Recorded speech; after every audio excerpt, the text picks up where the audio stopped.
Salut, c'est Sylvain de podcast. Au fait, c'est quoi? Vous connaissez avec Thierry notre passion pour vous faire découvrir des disciplines ou des vocations méconnues, en tout cas peu connues du grand public. Ce soir, on va vous parler de jongle, de jonglage, de jonglerie avec notre invité Romain d'ActuTech. Je vous invite à venir découvrir ça. Mais au fait, c'est quoi Thierry la jonglerie?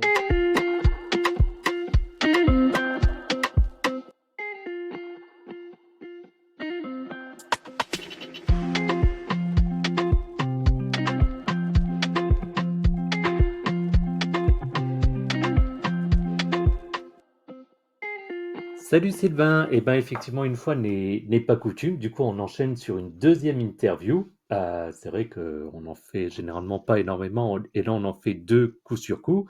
Et du coup on a le plaisir et l'honneur d'accueillir donc Romain. Salut Romain, Bonsoir messieurs, comment ça va? bah bien et S- toi? Ça va très bien, Romain. Très content de te recevoir dans le podcast ce soir. Merci beaucoup pour l'invitation, ça fait plaisir, c'est cool. Oui, pour ceux qui ne le savent pas, Romain est un ami hein, dans la vie avec lequel on fait pas mal de podcasts. Donc voilà, ça va être Ouais, vraiment on va pas faire le coup, on se connaît pas, ça pas marchera du pas. tout, du tout, On du a des tout. fidèles qui nous reconnaîtront, ça marchera pas. Ils diront non, non, là vous êtes en train de vous foutre de nous. En tout cas, Romain, ça fait très plaisir, comme le disait Thierry. J'en parlais un peu dans l'intro, on va parler de jonglage, un peu de l'art du cirque. Moi, je voudrais déjà que tu te présentes parce que c'est vrai qu'on te connaît sous l'angle de la tech, mais on ne te connaît pas forcément sous l'angle de ton métier, de ta passion, peut-être. Je te laisse nous en parler un peu plus. Oui, bien sûr. Alors en fait, c'est effectivement, je fais de la tech depuis quelques années sur internet et tout ça. Mais j'ai commencé à l'âge de 17 ans. Enfin, c'était pas au départ, c'était pas un métier. Ça l'est devenu après. C'était initiateur aux arts du cirque. Et j'ai commencé vraiment dans la rue comme passion avec le jonglage quand j'avais 17 ans, en allant voir. Enfin, j'étais tombé dans un parc à Montpellier parce que je suis originaire de Montpellier. J'étais tombé sur des jeunes un peu plus âgés que moi qui jonglaient dans les parcs et tout ça. Et je trouvais ça hyper cool et je me suis dit pourquoi je pourrais pas faire ça. Et donc je me suis acheté 3 balles de jonglage et puis j'ai bossé comme un acharné. Et puis après, évidemment, quand on rentre dans ce genre de loisirs, on passe des balles au massue, puis des massues au bâton du diable, puis des bâtons du diable au diabolo, etc., puis au monocycle. En fait, il y a énormément de sous-disciplines dans la discipline qu'est la jonglerie par rapport au cirque. Alors moi j'avais une première question, et désolé si c'est une question piège, mais comme on se connaît, eh ben je me gêne pas. Vas-y, Parce que vas-y. quand je tape dans Google, donc j'ai simplement tapé jonglage, et en fait dans la petite fiche, on me parle du coup de jonglerie, évidemment de jonglage, ou encore de la jongle. C'est exactement la même chose, ou bien Oui, qu'est-ce qui fait c'est qu'il y a trois termes? alors, bah, techniquement, le terme correct, c'est jonglerie. On parle de D'accord, jonglerie, c'est le nom de la discipline. D'accord. Je pense qu'en français, on a un petit peu dérivé sur je vais faire du jonglage. Bon, moi, je l'ai jamais trop utilisé le terme jonglage en fait. J'ai jamais dit je fais du jonglage. J'ai toujours dit je fais de la jonglerie. Et puis ouais, la jongle, c'est une contraction en fait. Souvent, quand on dit la jongle, on englobe un petit peu tous les jongleurs en fait. Ouais, t'es de l'univers de la jungle. Voilà, c'est ce genre d'expression qu'on entend beaucoup en convention de jonglerie, notamment. Si vous voulez, je vous en parlerai un petit peu après. Mais sinon, c'est exactement la même chose. D'accord. d'accord. Et quand on parle par exemple d'un jongleur, alors moi qui aime bien le foot, on imagine la personne bah, qui avec son ballon va faire, on va dire, rebondir sur son pied. Clairement, ça en fait partie, ou c'est un peu aussi comme une espèce d'abus de langage. Alors non, non, ça en fait partie tout à fait. En fait, la jonglerie dans une définition, comment dire, plutôt globale, c'est, lancer, un objet et le rattraper, et en lancer plusieurs, c'est encore mieux, c'est encore plus impressionnant. Mais techniquement, lancer une balle en l'air et la rattraper avec, une main ou 2 mains, c'est déjà considéré comme de la jonglerie. Après, on peut y mettre, 2 axes principaux, c'est-à-dire qu'il y a la jonglerie sportive et la jonglerie artistique.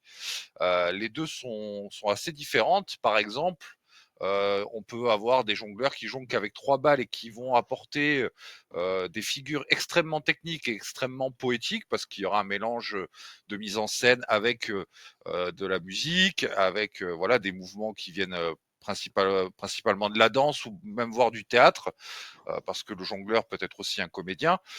Et alors qu'on peut aussi avoir la jongle, alors c'est plus les Américains, ça, dans les années 80, qui ont lancé cette mode, c'est le jongleur performance, qu'on verra plus dans un cabaret, qui est pas trop finalement dans l'artistique, voire quasiment pas.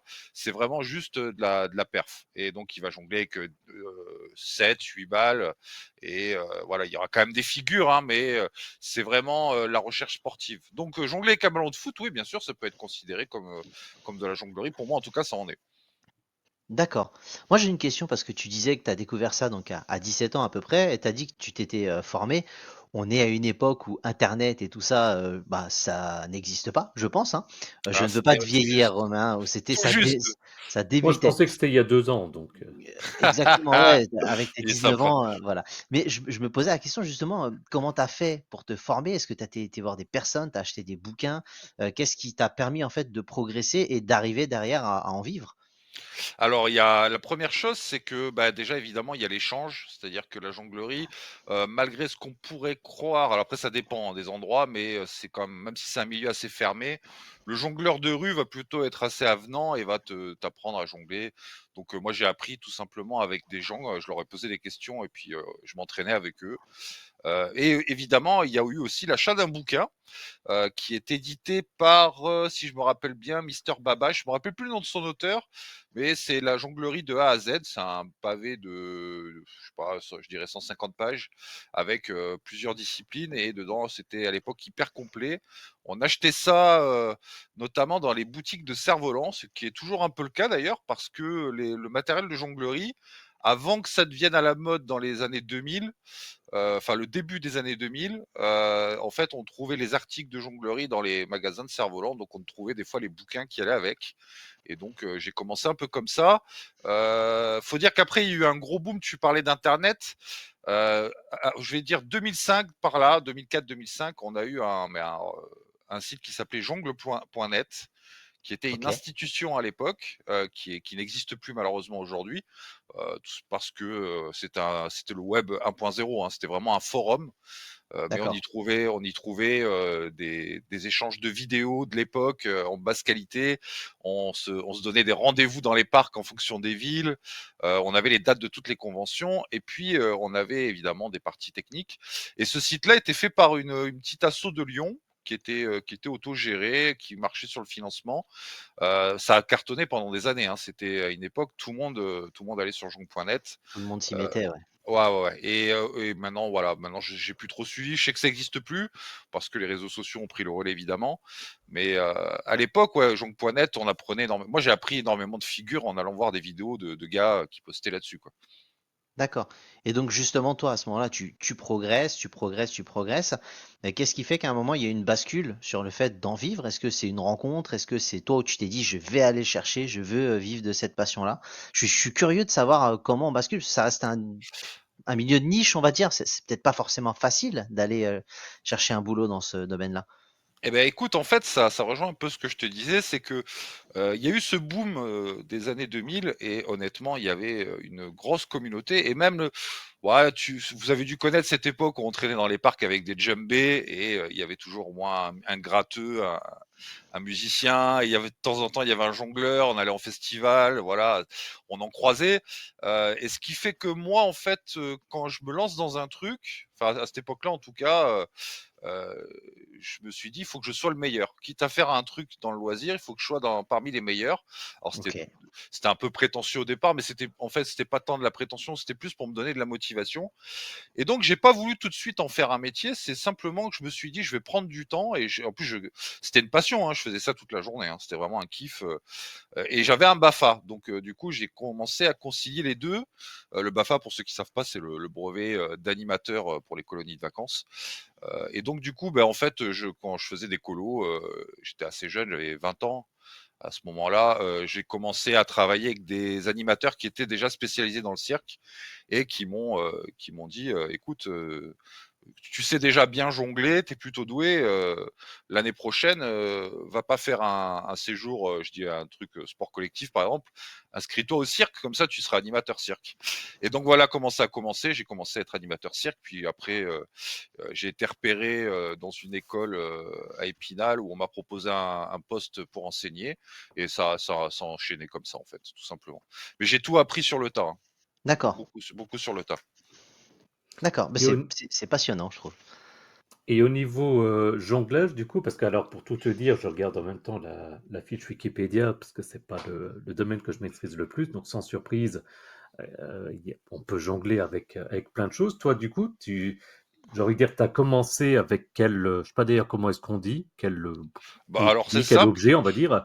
J'ai commencé avec des balles, on appelle ça des balles de Ah, jonglage, tout simplement. Alors des balles, il y ouais, en a plein, hein. Il y en a en plastique, en cuir. Généralement, on commence avec les balles en cuir, qui sont assez d'accord. souples et faciles à prendre en main. Quand on commence à être un peu plus bon et qu'on augmente le nombre de balles, on passe sur des balles qui sont en silicone liquide. C'était les dernières technologies de l'époque, qui permet de corriger un peu les trajectoires quand on est à 5 balles, par exemple. Alors on a les balles, donc moi j'ai commencé avec les balles. Après très vite, je me suis acheté une triplette de massues, donc des massues de jonglerie, qui est intéressant parce que ça permet déjà d'avoir, même si on fait qu'un mouvement, c'est-à-dire la cascade. Parce qu'en fait, il faut partir du principe que si vous voulez commencer la jonglerie, achetez-vous 3 balles. La technique pour apprendre, on en a besoin que de 2. En fait, il faut lancer une balle de la main gauche, par exemple, vers la main droite en arc de cercle. Quand la première balle arrive au centre, en l'air, on lance la deuxième balle par en dessous à la même hauteur. Donc en fait, ça laisse tout le temps en fait une balle en l'air et 2 mains qui sont prises avec une balle. Je sais pas si c'est clair, D'accord. Ouais, ouais, c'est je vois. difficile à Mhm. expliquer, C'est un et timing et parfait. ça s'appelle la cascade. Voilà, c'est la figure de base, de la jonglerie qui marche avec, quasiment tous les objets. Et donc en démarrant avec les balles, du coup, bah, j'ai développé donc les massues parce que les massues, comme je vous disais, voilà, c'est ça, l'objet fait un tour de plus sur lui-même. Donc ça donne un effet. On reste sur la cascade comme à 3 balles, sauf qu'en plus il y a un mouvement supplémentaire de l'objet, et donc visuellement, bah, c'est beaucoup plus attirant au niveau du public et des gens qui vous regardent. Et ça permet de faire aussi un truc qui est hyper intéressant, c'est du passing. Et le passing, en fait, c'est de jongler à plusieurs et de se faire passer une massue tous les 3 temps, parce que la jonglerie, c'est du temps. Et donc tous les 3 temps, on échange une massue dans un couloir, et donc ça s'appelle du passing, et visuellement, c'est très joli, et c'est très addictif. Et ton record en termes de balles, d'objets que tu as réussi à maîtriser, hein? Oh, je jongle qu'à 5 balles, 5 balles, 5 massues. J'ai jamais été trop dans le très, très haut après. Tu C'est sais, déjà bien, hein. je faisais beaucoup de théâtre et tout ça, donc j'étais plus dans l'artistique, Ok. que dans la perf sportive. Mais déjà 5 balles, ça m'a pris 5 mois, hein. Autant, apprendre à jongler pour un adulte, il faut 1 heure pour faire une cascade à 3 balles, 45 minutes pour un enfant parce qu'ils apprennent un petit peu plus vite que nous, forcément. Mais un adulte, on va dire que c'est entre, ouais, c'est une bonne heure, ça suffit pour maîtriser une cascade. Par contre, 5 balles, en fait, en fait, c'est du temps.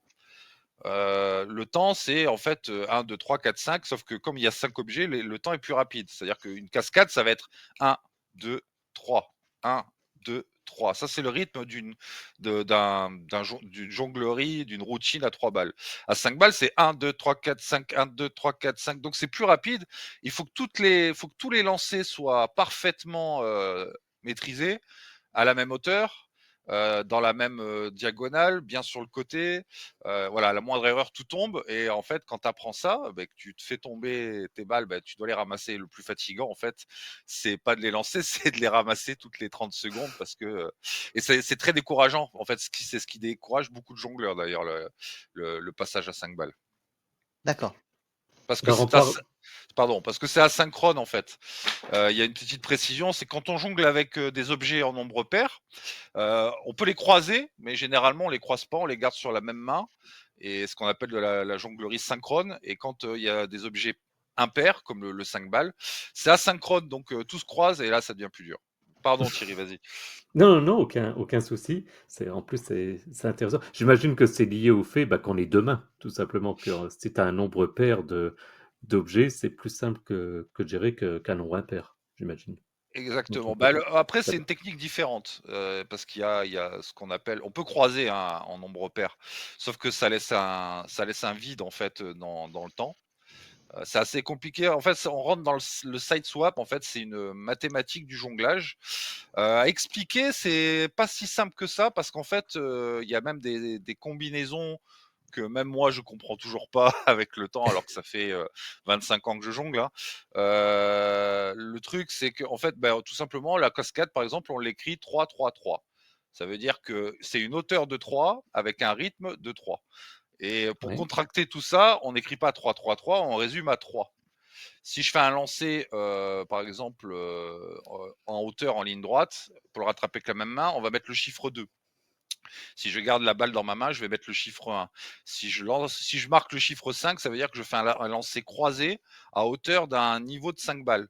Donc tu vois, c'est tout un, Ouais, c'est des mathématiques. Voilà, c'est des mathématiques, mais ça permet d'écrire des schémas pour créer des figures ouais, et et les expliquer. je comprends. Ça fait comme des partitions en musique Exactement, que tu vas lire et pour comprendre un peu ce qui t'est demandé. J'avais exact. aucune idée de ça. Enfin, je sais pas pour toi, Thierry, mais ça, je découvre.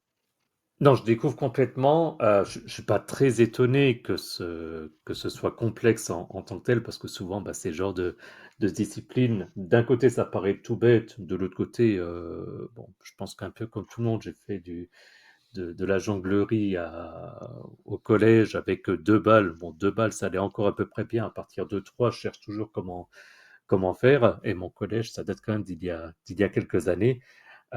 Et oui, j'imagine très bien qu'après, il y a plein de techniques, etc. Donc, oui, je veux bien croire que ce soit particulièrement complexe.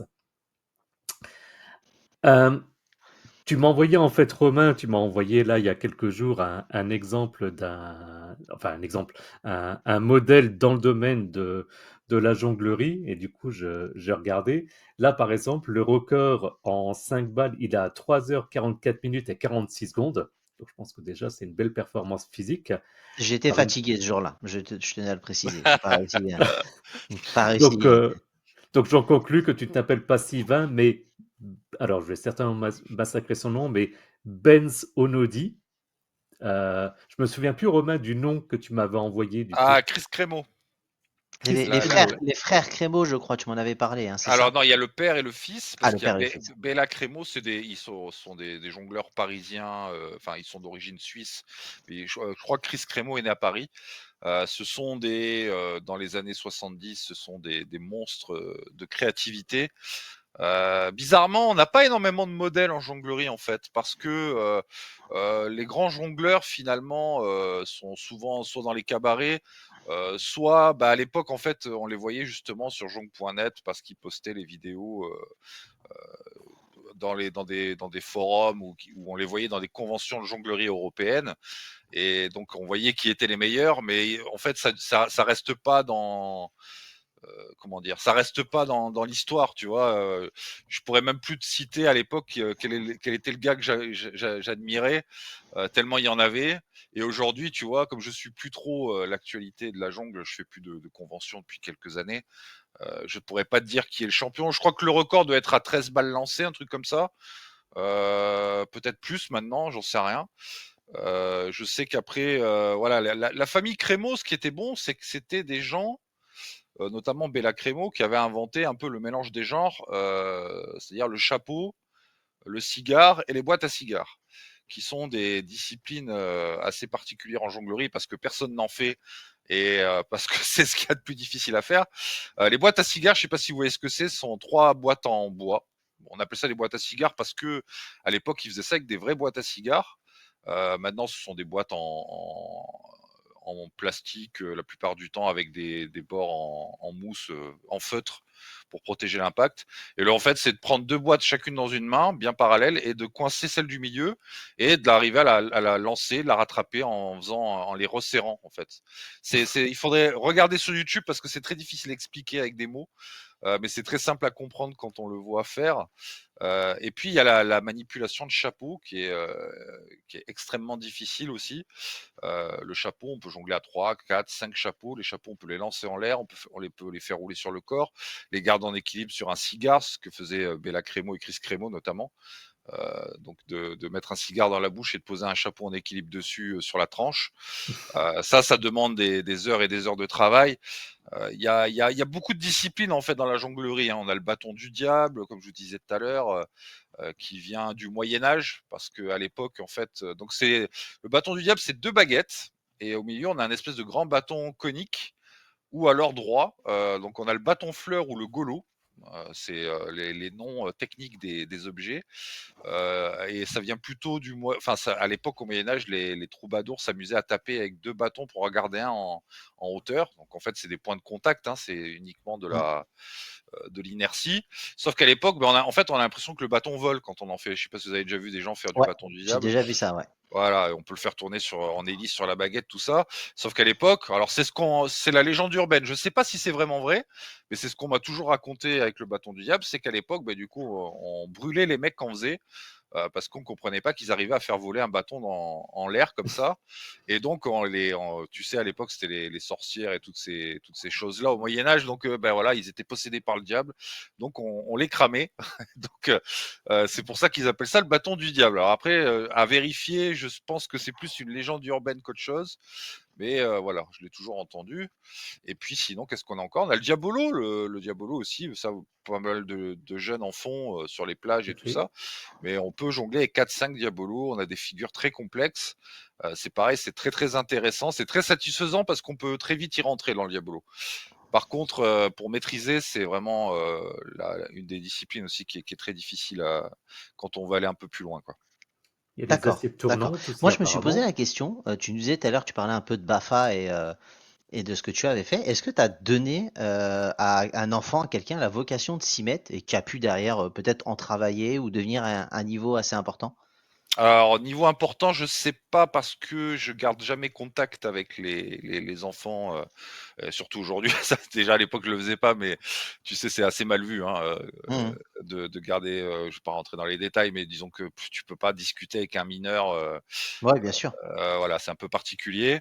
Non, j'ai pas je sais qu'il y a j'ai beaucoup de jeunes que je recroise des fois, notamment, qui sont maintenant majeurs, hein, qui sont sur les réseaux sociaux, qui ont fait du trapèze ou qu'on continue en loisir. Après en professionnel, non, j'ai pas souvenir, mais il y en a sûrement, hein, c'est fort probable. Mais ouais, en trapèze, pas mal de nénettes, ouais, que j'avais eu en colo, notamment, colo cirque, qui avaient découvert le trapèze et qui en ont fait ça a été un coup de cœur, quoi. D'accord, d'accord. Thierry, est-ce que tu es de nouveau là? Thierry a une petite déconnexion en direct. Ah, Ouais, Est-ce qu'il est j'ai revenu? eu Ton micro est l'impression. mute, Thierry. Vous m'entendez du coup? on a le bug de la dernière fois. Ah, On a le bug de la dernière oh, fois, le bug de Thierry. Si tu veux, je peux enchaîner en parlant un peu de convention, si ça Eh ben écoute, t'intéresse. justement, tu parlais au début de convention, tu t'as dit que tu reviendrais dessus.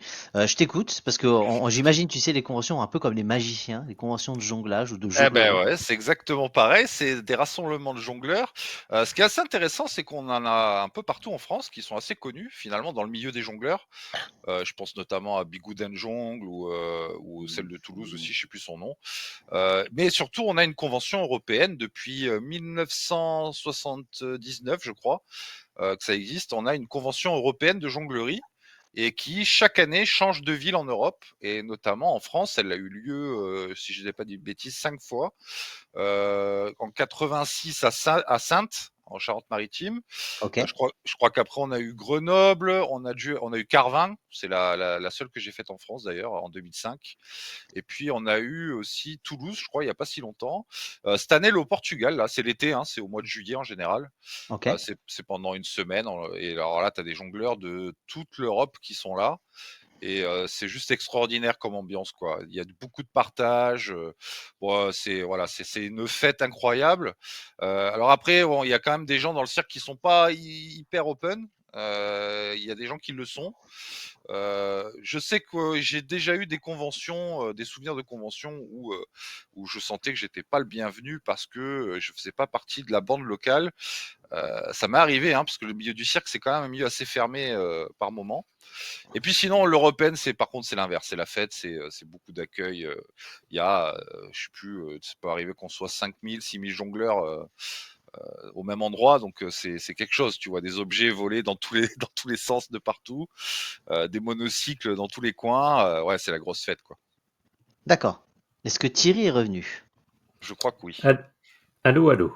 Oui, on t'entend Thierry. Donc il nous Ah, parlait des conventions. Il nous expliquait, tu rattraperas ça hein, de toute façon. Mais c'est vrai que c'est intéressant à suivre. Est-ce que tu avais toi une question, Thierry, par rapport à euh, Romain?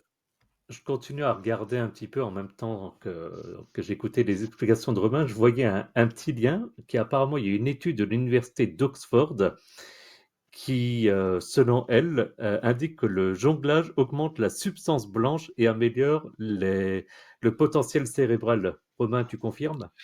C'est bon pour la concentration, c'est bon pour beaucoup de choses effectivement. Je vais te raconter un truc, tu sais, alors c'est très personnel parce que ça, bizarrement ça n'a fonctionné qu'avec, enfin je pense que ça fonctionne qu'avec moi, mais j'en ai jamais trop vraiment discuté avec d'autres jongleurs. Je pouvais passer une époque, 5-6 heures dans un parc à travailler une figure, que je voulais apprendre, et je n'y arrivais pas du tout, du tout, du tout. Il suffisait que j'arrête et que je revienne le lendemain et que je n'y pense pas tout le long. Le lendemain, j'arrivais, je démarrais, j'y arrivais du premier coup, alors que j'avais été en échec. Donc le cerveau, je pense qu'il a besoin en fait d'assimiler tous les mouvements. Souvent, je dis quand j'ai des élèves, notamment, je leur dis ferme les yeux et imagine la figure dans ta tête. Et après, tu souffles et quand tu reprends, tu verras, ça va aller mieux. Oui, c'est bien pour l'organisation, je pense. Après, je suis pas un expert du cerveau, loin de là. Mais oui, ça a plein de bienfaits, notamment pour la coordination aussi. Ça demande quand même, ça fait travailler les réflexes, ça fait travailler aussi la vue parce qu'il faut être précis. La concentration, faut pas s'énerver, hein, faut quand même avoir un état d'esprit assez zen quand on jongle. C'est un moment de déconnexion en fait. Hein, quand on est en train de jongler, on voit pas le temps passer. Hein. Quand on est arrivé dans un certain niveau où on sait qu'on peut enchaîner pas mal de figures et qu'on est dans le truc, c'est top quoi. C'est vraiment de la plénitude. Oui, et c'est marrant quand tu me dis le fait des fois d'arrêter de reprendre. J'ai la même chose dans mon activité professionnelle, bon, faisant de la programmation où d'un coup, bah, le programme marche pas comme, comme prévu. Et puis je vais chercher, chercher, chercher. Et j'ai pris maintenant, avec l'expérience, l'habitude de me dire, OK, c'est bon, j'arrête de chercher. Et effectivement, comme, un peu comme là, je sais pas si c'est la même chose, mais Si, c'est je ça, reviens le pareil. lendemain matin et ça me, mais c'est tout juste si ça me saute pas à la tête, où j'ai même tendance à me dire, mais c'est pas possible que je l'ai pas vu en fait. Ah, Ouais. mais Donc c'est c'est pour ça. ça, hein, c'est ça, c'est exactement ça. Et je t'assure qu'en plus, c'est hyper gratifiant parce que tu te dis, bah, finalement, tu vois, toutes les heures que j'ai passées hier, elles ont pas servi à rien. C'est le lendemain, j'enchaîne le truc et je suis content, quoi. Bah, Et il y a d'autant comme une plus quand tu mémoire l'as musculaire. vécu, pardon, et d'autant plus quand tu l'as vécu et que du coup tu as cette expérience et qui j'imagine ben, baisse aussi quelque part le niveau de frustration pardon, que tu peux avoir surtout au départ en disant mais j'essaye pendant des heures, je m'en sors pas. Ouais, ça C'est doit être clair. assez gratifiant, ouais. Après, Ouais, tu sais, on prend l'habitude de l'échec hein, dans la jonglerie. Ça apprend un peu ça apprend comment on appelle ça, l'humilité, parce que quand tu passes quand même ton temps au début à ramasser tes balles, quoi. Et la première chose qu'on m'a appris en jonglage, on m'a dit apprends à ramasser tes balles sans te faire mal au dos et tu verras, tu progresseras vite. Tu plies les Et ouais, jambes du coup. voilà, c'est ça. C'est exactement ça. c'est clair. Les troubles musculo-squelettiques où il faut être vigilant. On invite tous les jongleurs à faire attention. Est-ce que tu avais, toi, par exemple, tu sais, une ou deux anecdotes particulières d'une séance incroyable, de quelque chose, enfin, d'un moment qui t'a marqué dans la Ah, il y jonglerie? a, il y a pas mal de choses. Écoute, tu sais quoi? J'avais rencontré un gars qui faisait du monocycle dans une convention et en fait, ce gars était champion du monde de trial. Il s'appelait Yogi, je crois, à l'époque. Je connaissais pas son vrai nom. Et le gars, en fait, a monté avec Xavier Colos, qui est un monocycliste assez connu du coin de Montpellier. Les gars, en fait, sont revenus du Japon où ils ont gagné le championnat du monde de trial de monocycle. Alors le trial, c'est tout simplement c'est du parcours un peu comme c'est exactement pareil qu'en BMX. Sauf que c'est sur un vélo à une roue. Et en fait, ils sont revenus en France. Il y avait déjà une marque de vélo qui s'appelait Cox. Et ils ont créé la marque Cox One, qui a été la seule marque française de fabrication de monocycles et une des meilleures. On avait en France les meilleurs monocycles en termes de qualité, quoi. D'accord. Donc tu vois, c'est assez cocasse et en fait, on est bon, hein, on a des bons jongleurs en France, hein, on a des dans plein de disciplines, on a de très bons niveaux. Après autre anecdote, non, j'ai pas, qu'est-ce que je pourrais te raconter? Tu vois, tu aurais dû me le dire, j'y aurais réfléchi. Heu, C'est venu comme ça. ouais, ouais, non, après, de choses intéressantes à raconter sur des il y a peut-être, tu vois, je te parlais de convention, il y a aussi, il y a quand même des vidéos sur YouTube à aller voir de gens qui font des trucs quand même, assez balèzes et je trouve qu'aujourd'hui, avec notamment les technologies des objets lumineux, ils ont réussi à créer quand même des nouveaux objets de jonglage que je connaissais même pas, tu vois? Ça évolue quand même, c'est un domaine qui évolue vraiment. Donc allez voir sur YouTube et notamment il y a des magasins en France qui sont assez connus, genre Net Juggler, qui ont un site avec une chaîne YouTube et vous allez voir, il y a tous les nouveaux gadgets qui sortent pour la jonglerie. C'est assez intéressant et en anecdote, le yo-yo par exemple, c'est de la jonglerie. D'accord. Il y a des championnats du monde de yo-yo avec des figures artistiques. On a les yo-yo qui sont, à roulement libre, il y en a qui sont même pas attachés comme des petits diabolos. Il y a pas mal de petites disciplines comme ça auxquelles on pense pas, mais ouais, tu fais du yo-yo, tu es un jongleur, quoi. Ok, bah c'est bon à savoir. On va se lancer avec Thierry dans le yo-yo. On va devenir légendaire. Eh ben, écoute, j'en avais fait, c'est pas si évident que ça, hein, je te le dis, hein. Non, non, non, je suis sûr que c'est beaucoup plus dur qu'on l'imagine, c'est clair. Et toi, donc Thierry, tu avais des questions plus particulières. Je sens que tu es dans la technique ce soir, Thierry, toi, avec Romain. Ah, je pourrais être dans la technique, effectivement. Et oui, le yo-yo, quand tu dis ça, je me dis effectivement, on a tous essayé. Et puis en général, au bout de 4-5 allers-retours, il commence à s'enrouler dans tous les sens. On perd le fil, etc. Et je me souviens que j'avais vu en vacances une fois un spectacle justement avec des yo-yo, et un peu comme tu dis, équipé de petites LED avec la salle du coup éteinte.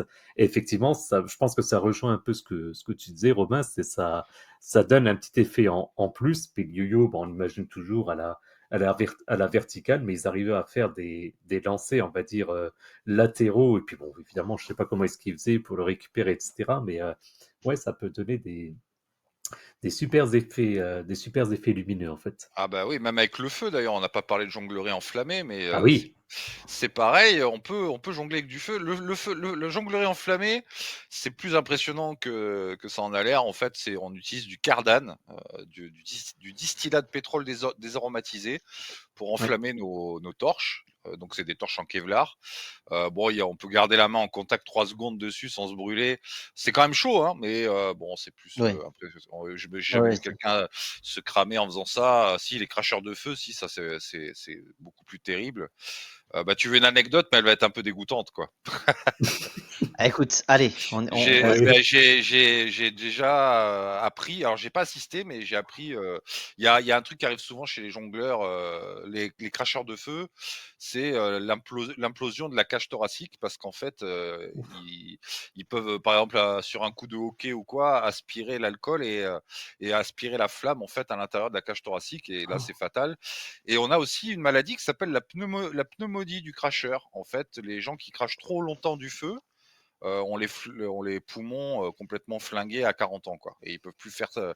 J'en ai connu, hein, dans le milieu, qui pouvaient pas faire 100 mètres sans être essoufflés comme des bœufs, d'accord. parce qu'en fait, eh ben, ils mettent le cardan dans la bouche. La projection, c'est une technique assez particulière. On apprend d'ailleurs avec du. Tiens, tu veux une anecdote? On apprend avec du super poulain. Et on peut cracher du feu avec du super poulain. Les grains de cacao s'enflamment et donc, c'est avec ça qu'on Ah ouais. apprend. Et après, on utilise du cardan plus tard. Mais bon, ça abîme les dents. Enfin, le cracheur de feu, faut pas le faire longtemps, quoi. Généralement, c'est ce qu'on dit dans le cirque, quoi. Tu peux le faire pendant un certain temps, mais il faut pas que tu passes trop de temps. Il faut trouver autre chose après. Ok, ok, ok. Bah écoute, en tout cas pour moi c'est bon. Je trouve que c'était une bonne entrée en matière au niveau de la jonglerie. Je sais pas pour toi, Thierry. Ouais, clairement, bah, un peu comme souvent sur des domaines qu'on connaît pas, c'est toujours passionnant et ça donne même d'ailleurs envie. Comme tu disais, donc des gens qui voudraient se lancer. Qu'est-ce que tu conseillerais, tiens, pour finir, des gens qui se diraient, je me lancerai bien, et on va peut-être pouvoir finir avec ça et puis revenir un peu aussi sur ton côté tech. Tu nous disais que toi, tu avais démarré avec des livres, etc. J'imagine qu'aujourd'hui, bon, le moyen le plus simple, c'est certainement des chaînes YouTube, mais il y a Oh peut-être oui. encore d'autres choses. Bah, tu sais, je pense qu'aujourd'hui, si tu veux vraiment démarrer la jonglerie, c'est déjà de commencer, voilà, sur YouTube. Commencer par les balles, c'est ce qu'il y a de plus, ou le bâton. Enfin après, faut regarder, faut aller voir un peu toutes les disciplines parce que en fait, ça peut être un coup de cœur, hein. Le bâton du diable, c'est hyper facile à apprendre. Le diabolo aussi, ça peut être un truc de départ. Il faut acheter du bon matériel surtout, c'est ce que je recommanderais plus. Le matériel Ouais. de cirque, ça coûte assez cher, mais vaut mieux mettre un peu d'argent dedans pour avoir de la bonne qualité plutôt que d'acheter des petits packs que vous avez à Decathlon là, qui valent absolument rien et qui va plus vous dégoûter de l'apprentissage qu'autre chose. Parce qu'en fait, une balle qui est mal équilibrée, qui est pas assez lourde, bah, en fait, c'est pas bon. Ok. On apprend mal, on progresse lentement et souvent ce qui se passe, bah, évidemment, on se décourage et on arrête. Donc ouais, c'est d'aller voir des vidéos et puis aussi, bah, il y a plein d'écoles de cirque à droite à gauche, hein, en France. On en a pas mal. Et puis aussi d'aller voir, bah, renseignez-vous sur les conventions de jonglerie. Vous pouvez juste aller voir, il y a des petits spectacles, hein, vous n'êtes pas obligé de rester toute la journée à regarder des mecs jongler, mais le soir, il y a des spectacles. Il y a des magasins souvent qui sont sur place, qui vendent du bon matos. Donc ça peut être une petite sortie un dimanche, par exemple. Voilà, je sais il y en a quelques-unes un peu partout en France, à plusieurs périodes de l'année. Donc allez faire un tour. Voilà. D'accord. Bah écoute, déjà, moi, ce que je voulais, c'est te remercier, hein, parce que bah, tu nous as Oh, fait bah, vivre avec ta plaisir, passion c'est et ça, un honneur d'être chez vous. c'était vraiment très très sympa. Mais j'ai aussi envie de te mettre en avant. Est-ce que tu peux nous dire en général où est-ce qu'on te retrouve, Romain?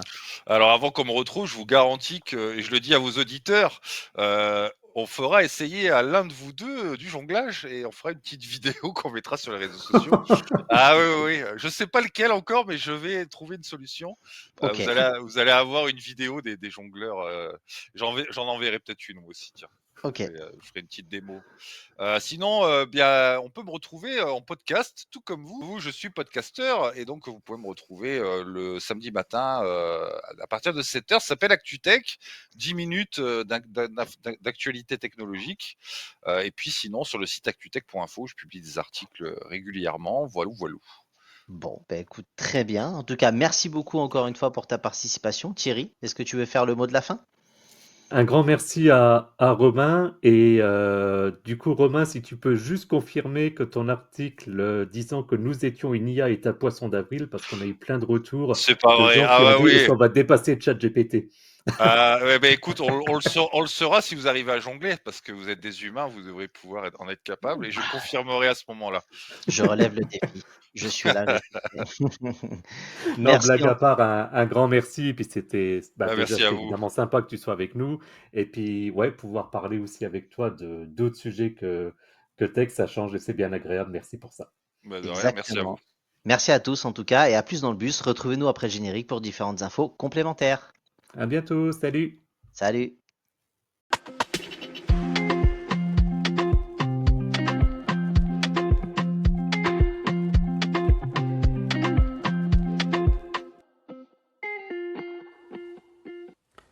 Et heureux, c'est encore Thierry du podcast Au fait c'est quoi.